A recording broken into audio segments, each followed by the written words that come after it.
Estimados alumnos de Econometría 1, continuando con los temas del curso, veamos ahora el tema Principios de Teoría Asintótica, parte 1. Antes de continuar con esta clase, asegúrese de repasar lo siguiente: la definición del promedio muestral, el cálculo de su media y su varianza. Y en segundo lugar, el concepto de distribución de probabilidades. En lo que va del curso nos hemos ocupado de ver las propiedades estadísticas de los estimadores de mínimos cuadrados ordinarios, en todo momento basándonos en los supuestos del modelo de regresión lineal clásico. En ese modelo, el número de observaciones n se mantenía como algo fijo, constante, y no era discutido su tamaño. No obstante, en la econometría moderna, uno encuentra que cuando el número de observaciones aumenta, aparecen algunas propiedades llamadas propiedades asintóticas que vale la pena estudiar. En la econometría moderna, la mayor disponibilidad de datos hace que con frecuencia tengamos trabajos con el número de observaciones muy grande, lo cual nos permite tomar ventaja de las propiedades asintóticas que tengan los estimadores. Entonces, para poder estudiar las propiedades asintóticas de los estimadores de mínimos cuadrados ordinarios, necesitamos hacer un breve repaso sobre los principales conceptos de la teoría asintótica, como herramienta para ser aplicada en el curso. Entonces, en la econometría moderna se toma ventaja de las propiedades de los estimadores cuando las muestras son muy grandes. Y para ello vamos a recurrir a la teoría asintótica. En este video vamos a mostrar algunos conceptos y definiciones clave de esta teoría, como por ejemplo las definiciones de las convergencias. Estos conceptos serán utilizados para el análisis del comportamiento de los estimadores cuando n, el tamaño de muestra, tienda a infinito.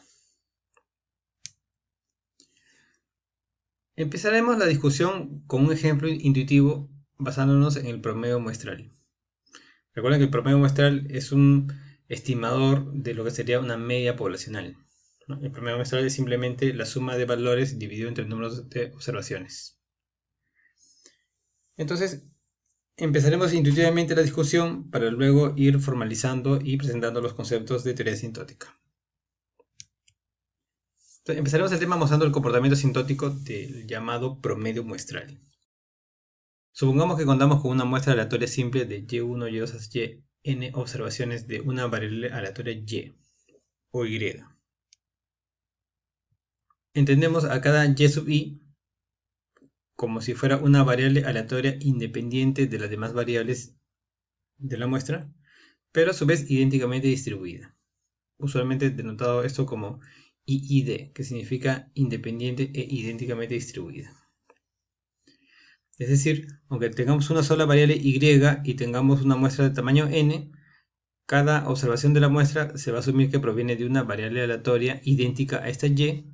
En total tendríamos entonces n variables aleatorias, todas ellas con las mismas propiedades estadísticas que esta variable aleatoria en y. Supongamos que cada y sub i tiene como media a mu de y como varianza a sigma cuadrado sub y. En este contexto, la definición del promedio muestral es la siguiente. El promedio muestral es simplemente la sumatoria de los valores de los y sub i, que son n en total, dividido entre n. Se puede comprobar que la media y la varianza del promedio muestral son lo siguiente. El valor esperado de y barra n es igual a mu de y que la varianza de y barra n es igual a sigma cuadrado y entre n.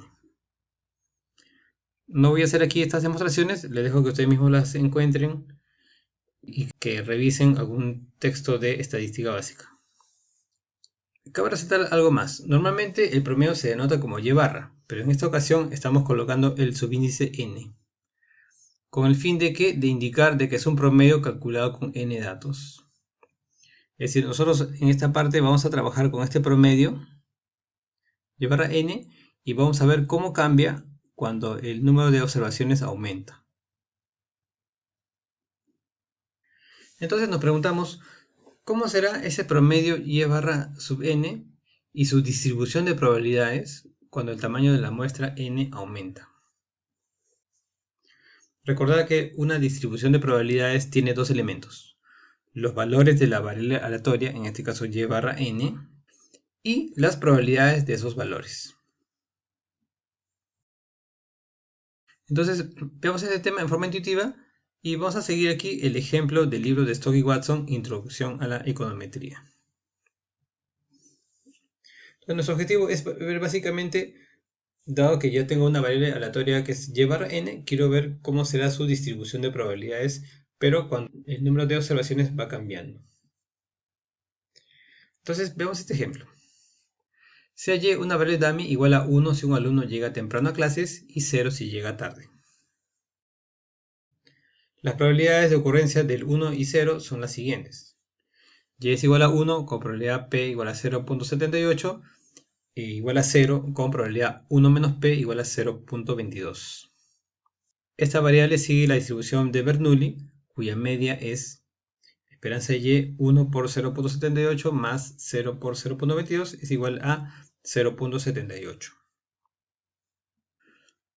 Y en base a esta variable y, esta dummy, vamos a calcular el promedio de diversos valores de y para una muestra de n alumnos. Y vamos a ver cómo se obtendría la distribución de probabilidades cuando n es igual a 2, n es igual a 5, n 25, n igual a 100 y también haremos uno más con n igual a 500. Empecemos con el caso más sencillo. En el caso de que tenemos una muestra de solamente dos personas, dos alumnos. En este caso el promedio sería el y barra sub 2, que es igual a 1 medio y1 más y2. Recuerden que y1 y y2 son variables dummy. Entonces, lo primero que tengo que pensar aquí es, para calcular la distribución de probabilidades, es cuáles son los posibles valores de y barra sub 2 y cuáles son las probabilidades de ocurrencia de esos valores. Los posibles valores de y barra sub 2 son los siguientes, son 0, 1 medio y 1. ¿Por qué esto es así? Recuerden que y1 y y2 son variables dummy, es decir, estas y1 y y2 pueden ser 0 o 1. 0 significa que el alumno llega tarde y 1 si llega temprano. Entonces, ¿qué tal si los dos alumnos llegan tarde? Si ambos llegan tarde, tendría un 0 aquí y otro 0 aquí, entonces tendría que y2 barra es igual a 0, que corresponde al primer posible valor. Otro valor posible ocurre cuando un alumno llega temprano y el otro llega tarde. En ese caso tendría aquí un 1 o un 0, y con ello tendría que el valor del promedio sería un medio. Lo mismo pasaría si es que el primero llega tarde y el segundo llega temprano. ¿No? Tendría un 0 y un 1, y barra 2 sería un medio. Y si los dos llegan temprano, yo tendría un 1 aquí y otro 1 aquí. En ese caso el promedio sería 1. Entonces estos son los tres posibles valores que puede tomar esta variable aleatoria y barra sub 2. Y si calculamos la probabilidad de 0, sería la probabilidad de y barra 2 igual a 0 es igual a la probabilidad de que el primero llega tarde y de que el segundo también llega tarde. Esto me da 0.04. Ahora, ¿cuál será la probabilidad de un medio? Para que ocurra un medio hay dos posibilidades, ¿no? Que el primero llegue tarde y el segundo llegue temprano, o el primero llega temprano y el segundo llega tarde. Esto da 0.3432. Y para completar la distribución de probabilidades, tenemos que ver cuál sería la probabilidad de tener y barra igual a 1. Es decir, los dos llegan temprano, 0,78 al cuadrado, eso me da 0,684.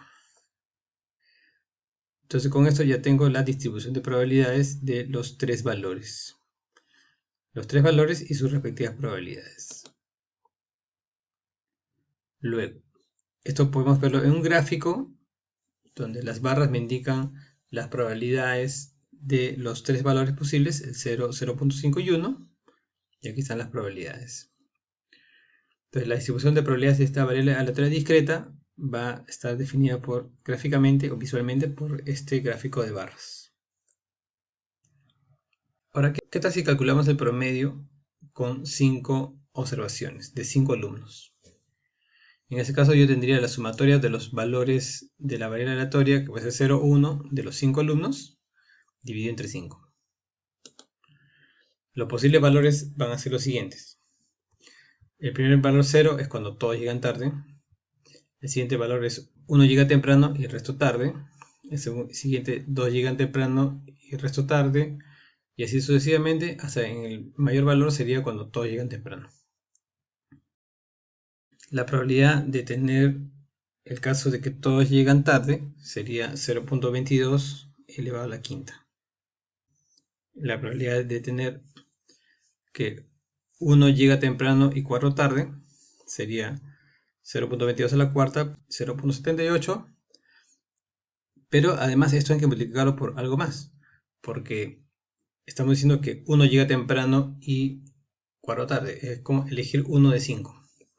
Cuando uno elige 1 de 5, de hecho son 5 posibilidades, y eso se calcula utilizando las combinatorias.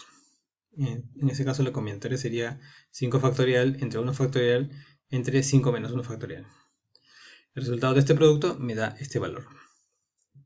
Para la probabilidad de que 2 lleguen temprano y 3 tarde, tendría, siguiendo el mismo argumento, tendría aquí 0.22 al cubo por 0.78 al cuadrado. Estos son los que llegan temprano, los que llegan tarde.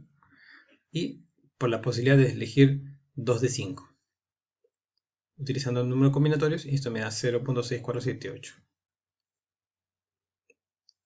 Para 3 de 5, 4 de 5 y para 5 de 5 se procede exactamente de la misma forma. Y entonces obtenemos aquí todos los valores.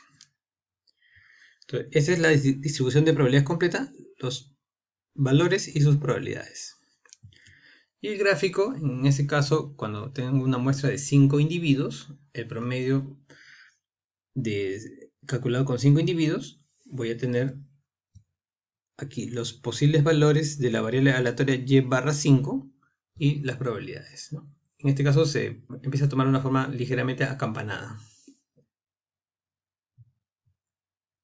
En el caso n igual a 25, imagínense que ahora que tenemos una muestra de 25 alumnos, vamos a tener lo siguiente. Los posibles valores de y25 van a ser 0, 1 sobre 25, 2 sobre 25, etc. hasta 25 sobre 25. Y para calcular las probabilidades en este caso vamos a hacer lo siguiente. Vamos a encontrar una regla general. Si A es el número de alumnos que llega temprano, luego calculamos las probabilidades con la probabilidad de tener A sobre 25 va a ser igual a la combinatoria de n en A de 0,78 elevado a la A por 0,22 elevado a la n menos A, ¿no? Donde n es el número total de la muestra, que en este caso sería 25, y A depende de cuántos estén llegando temprano. O sea, A empieza de 0, 1, 2, 3 hasta 25. Y en factorial sería n factorial entre a factorial por n menos a factorial. Por 0,78 elevado a la a, 0,22 elevado a la n menos a. Esta misma fórmula es aplicable también para los casos anteriores. Bueno, ¿y qué es lo que vemos aquí? El gráfico de la distribución de probabilidades de esta variable aleatoria discreta muestra lo siguiente. En primer lugar, la cantidad de valores aumenta bastante. Habría en total hasta 26 posibles valores. Se vuelve más numerosa esta variable aleatoria. Y aquí están las respectivas probabilidades.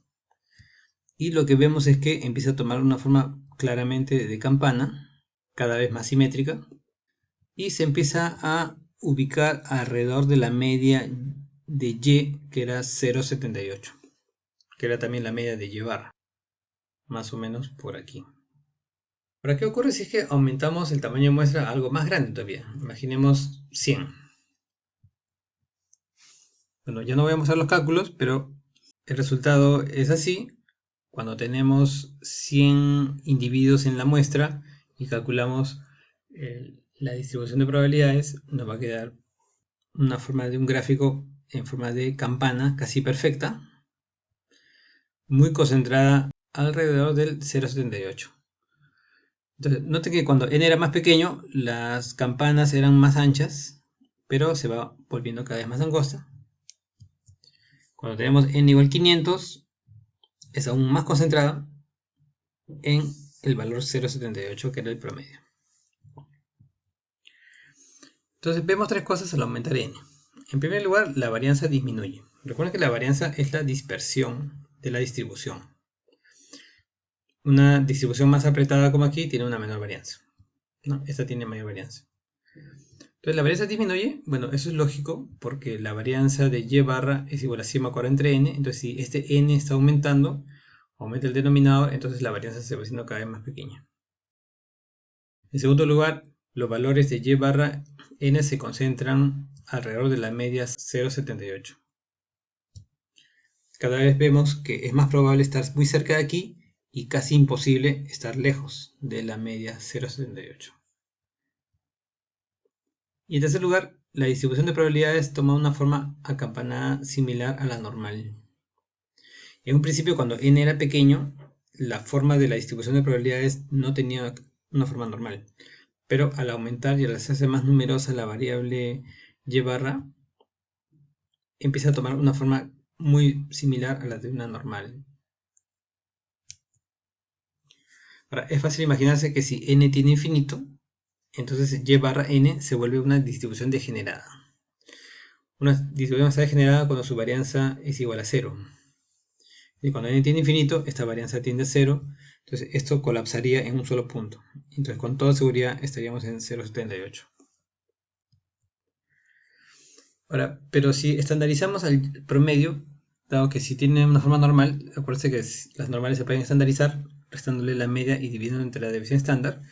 Entonces, si estandarizamos a y barra n, le restamos su media 0,78 y la dividimos entre la desviación estándar, que sería la raíz cuadrada de sigma cuadrado sobre n, entonces la distribución se va a aproximar mucho a lo que sería una normal estándar. Este es el gráfico para n igual a 100 del promedio estandarizado y queda fundamentalmente un gráfico de una normal muy próxima a una normal estándar. Esta es la definición de la estandarización, es decir, para llegar a este valor yo lo que hago es a los valores del promedio les resto la media que es 0,78 y lo divido entre la desviación estándar que es la raíz cuadrada de sigma cuadrado entre n. Donde sigma cuadrado, en el caso de la distribución Bernoulli, es p por 1 menos p, es decir, 0.1716. Haciendo esa pequeña transformación, y claro, tomando como n igual a 100 para este gráfico, me da este resultado. Entonces, fíjense, la estandarización es el promedio menos mu sobre la desviación estándar. Reordenando esto se puede escribir como raíz de n y barra n menos mu sobre sigma. Bien, entonces este ejemplo me está introduciendo algunas cosas interesantes, ¿no? En primer lugar, cuando aumenta el tamaño de muestra, la distribución de y barra va cambiando notablemente y se va pareciendo cada vez más a una normal. Pero no solo eso, sino que los valores de la variable aleatoria se van a concentrar y muy cerca del promedio mu, donde va a ser casi seguro que va a ser mu y casi imposible que sea algo distinto de mu. Entonces, esto lo vamos a formalizar con las definiciones de convergencias. Entonces noten que cuando aumenta n se genera una sucesión de variables aleatorias que son y1 barra, y2 barra hasta y barra n. Entonces hemos estudiado el y barra 1, y barra 2, el y barra 5, y barra 25, el y barra 100, el de 500 y así sucesivamente. Yo podría tomar diversos valores de muestra n y voy a tener una serie o sucesión de variables aleatorias. Lo que queremos estudiar nosotros es esa sucesión hacia dónde converge cuando n tiende a infinito. Entonces, en general nos interesa ver la conducta límite de una sucesión de variables aleatorias, llamemos en términos genéricos S1, S2 a la sucesión, también denotada como S sub n entre llaves. Entonces, para una sucesión de variables aleatorias existe este concepto llamado convergencia en probabilidad, que va a ser así.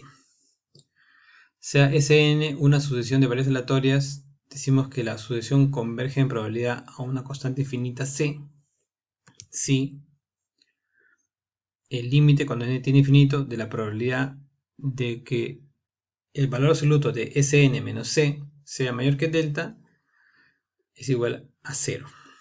Para todo delta mayor que 0. En pocas palabras, lo que me va a decir es que cuando la muestra es muy grande, la sucesión va a estar muy próxima a este valor C. Es decir, la probabilidad de que haya cierta distancia entre la sucesión y el límite va a ser 0. En notación abreviada, esto se escribe como que la sucesión Sn converge en probabilidad con una P aquí al límite fijo C, o también se puede escribir como plim de Sn igual C. Intuitivamente, la convergencia de probabilidad dice que la sucesión estará muy próxima al límite mencionado con alta probabilidad. O alternativamente, como dije, que la probabilidad de que exista alguna distancia entre Sn y C es 0. Ese fue el primer concepto de convergencia. Pero no es el único. Aquí veamos otro más. La convergencia medio cuadrática. Sea Sn una sucesión de variables aleatorias I y D, se dice que la sucesión converge medio cuadráticamente al límite fijo C si ocurre lo siguiente.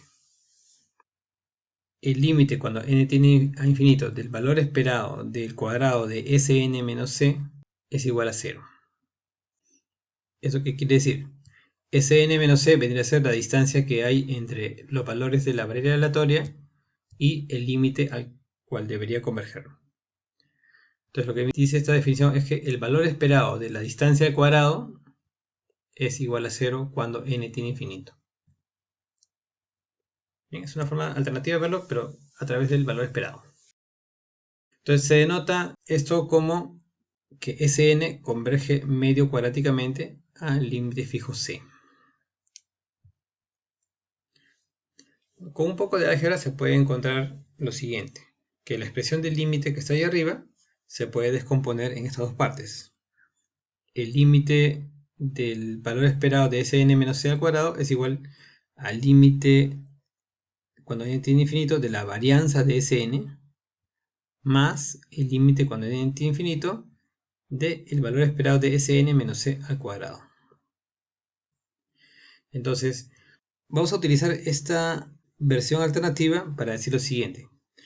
Si, por ejemplo, algo me garantiza de que la varianza tiende a 0 y que el valor esperado de Sn tiende a C, para entonces poder decir que si se cumplen esas condiciones, entonces se cumple la condición de la convergencia medio cuadrática. Entonces luego, si en el límite cuando n tiene infinito, el valor esperado de Sn es igual a C, y asimismo la varianza tiende a 0, entonces Sn converge medio cuadráticamente a C. Si recordamos el ejemplo que vimos al comienzo, esto parece ocurrir en ese caso, ¿no? Donde el valor esperado del y barra n era un límite mu, y además veíamos que la varianza tendía a 0, ¿no? Entonces, evidentemente, el y barra n, el promedio muestral, converge medio cuadráticamente a mu de y. Pero ojo, en palabras, lo que hemos encontrado aquí es que es suficiente que el límite de Sn tienda a C y que la varianza de Sn tienda a 0 para que se produzca la convergencia. Esta definición alternativa es muy útil porque estos límites son relativamente fáciles de comprobar. Uno puede tener de repente una variable aleatoria tipo y barra n o alguna otra, y uno puede calcular su valor esperado o su varianza. Aplicando límites uno puede verificar si se cumple o no esta convergencia medio cuadrática. Ahora, hay un teorema que relaciona las dos convergencias, la convergencia de probabilidad con la convergencia medio cuadrática, y dice lo siguiente. Si Sn converge medio cuadráticamente a C, entonces Sn converge en probabilidad a C. Otro concepto importante en la teoría asintótica es la ley de los grandes números. Es una ley que se aplica a los promedios, como el ejemplo que vimos al comienzo, el promedio simple. Aunque también existe ley de los grandes números para promedios ponderados. Pero veamos el caso del promedio simple. Entonces, si y1, y2 hasta yn es un conjunto de variables aleatorias i y d, y si el esperado de y sub i de cada uno de esos y sub i es igual a mu de y si la varianza de los y sub i es igual a sigma cuadrado sub y menor que infinito, entonces se cumplirá que el promedio simple, definido como 1 sobre n sumatoria de los y sub i, converge en probabilidad a mu de y. O, usando la notación de Plim, sería Plim de y barra n igual a mu de y. Esta ley puede probarse usando la desigualdad de Chebyshev, la cual pueden encontrar en mi libro o en cualquier otro libro de econometría. Entonces noten lo que dice esta ley de los grandes números. Es aproximadamente lo que habíamos visto en el ejemplo inicial, ¿no? Donde veíamos que el promedio y barra, cuando n aumenta de 25 a 100 a 500, cuando la muestra se va haciendo cada vez más grande, los valores de y barra n van a converger a algo fijo, es decir, a la media que era 0,78. Es decir, esos valores van a perder variabilidad y se van a concentrar fundamentalmente en ese valor 0,78. Cuando la muestra es muy grande, esta variable aleatoria ya no va a tener mucha variabilidad y va a converger a esa media mu de y. Este es un resultado muy útil y que vamos a usar con mucha frecuencia. En términos simples podemos decir así: si este es un promedio y se cumplen estas propiedades que dicen aquí arriba, entonces este promedio simple va a converger en probabilidad a mu de y, que es justamente el valor esperado del argumento de la sumatoria. El promedio converge al valor esperado del argumento de la sumatoria, que es mu de y. Muy bien, para terminar, veamos al operador Plim. Bueno, Plim es parte de la definición de la convergencia de probabilidad, pero asimismo Plim puede ser utilizado como un operador matemático y es bueno que conozcamos algunas de sus propiedades. Sean xn y yn dos variables aleatorias que son sucesiones en n, es decir, que cambian con respecto a n. N podría ser el tamaño muestra, por ejemplo. Donde se sabe que Plim de xn es igual a y Plim de yn es igual a b. Es decir, xn converge en probabilidad a y Plim de yn converge en probabilidad a b. Sea c y d dos escalares. Entonces, Plim de la suma de xn más yn es igual a Plim de xn más Plim de yn, lo cual es igual a más b. El Plim de la suma es suma de los Plims. Cuando es un producto, Plim de xn por yn, esto es igual a Plim del primero por Plim del segundo, que sería igual a por b. Cuando es una división, Plim de xn entre yn es igual a Plim del numerador entre Plim del denominador, que sería igual a sobre b. Si obviamente b es diferente de 0. Otra más, Plim de una constante es la constante. Si tenemos una combinación lineal así, Plim de c xn más d, donde c y d son constantes, entonces este sería c por a más d, ¿no? Donde a es el Plim de xn. Si g es una función continua, entonces Plim de g de x es igual a g de Plim de xn. Es como si el operador Plim pudiera ingresar dentro de esta función g, que es una función continua. Ahora, y si xn no es aleatoria, o sea, xn es una sucesión no aleatoria, en este caso Plim de xn es igual a límite cuando n tiene infinito de xn. Coincidiría con el límite. Una sucesión no aleatoria es, por ejemplo, ¿no? Imagínense que xn fuera 1 menos 1 sobre n, cuyo límite es 1. Eso también se puede aplicar para matrices, ¿no? Si Wn es una matriz de variables aleatorias, tal que Plim de Wn es igual a omega, entonces Plim de Wn a la menos 1 es igual a omega a la menos 1. Y si xn y yn son matrices aleatorias con Plim de xn igual a y Plim de yn igual a b, entonces Plim de xn por yn será igual a por b. Muy bien, con esto concluimos la parte 1 de la revisión de teoría asintótica y en el siguiente video veremos el concepto de consistencia y convergencia en distribución. Muchas gracias por su atención.